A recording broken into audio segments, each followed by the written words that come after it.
Hello. Hi Priya. Hi అన్నయ్య. Exam ఎలా రాసావు? బాగా రాశాను. సారీ రా, నీ దగ్గర రావడం కుదరటం లేదు. అమ్మ నన్ను పికప్ చేసుకోవడానికి ఎయిర్పోర్ట్ వెళ్తున్నాను.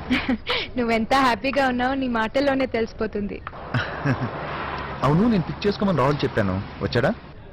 వచ్చాడు. ఓసా ఫోన్ ఇవ్వా. అన్నయ్య నీతో మాట్లాడతారంట. Hello. Hi Rahul. Thanks man. అయ్యో పనిలో మనకు థ్యాంక్స్ ఏంటి శివ్ గారు. Okay bye. ఏంటయ్యా రోజుకోసారి పెట్రోల్ రేట్ పెంచేస్తారు, ఇలా అయితే చాలా కష్టం. పెట్రోల్తో పాటు కడుపు కూడా మండిపోతుంది.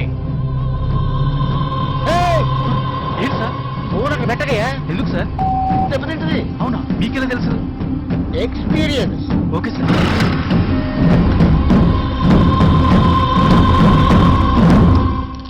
నీ ఎగ్జామ్ డిస్టర్బ్ అవుతుందని ఇంతకాలం మన ప్రాబ్లం గురించి నీకు చెప్పలేదు. ఏంటి ప్రాబ్లం? మీ అన్నయ్య.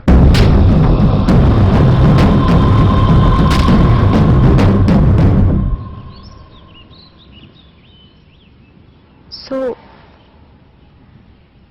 ఇప్పుడేం చేద్దాం?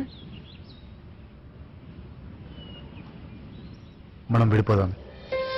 వాట్? మనం కలవడం కష్టం ప్రియా, దానికి మీ అన్నయ్య అస్సలు ఒప్పుకోడు. అందుకే నా ఫ్రెండ్ని మీ అన్నయ్య దగ్గర పంపించాను. వాడు చాలా మంచోడు, నిన్ను బాగా చూసుకుంటాడు. మీ అన్నయ్య కూడా వాడు చాలా నచ్చాడు. నెమ్మదిగా నీకు నచ్చుతాడు. నువ్వు, మీ అన్నయ్య, వాడు ముగ్గురు హ్యాపీగా ఉండండి. నన్ను మర్చిపో Priya.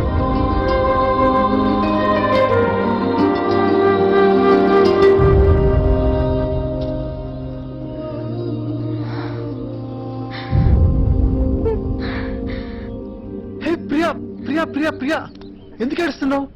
I was just kidding Priya. నిన్నది నేను ఎక్కడికి వెళ్తాను చెప్పు. ఇదిగో దీనికోసమే ఇంత డ్రామా ఆడాను.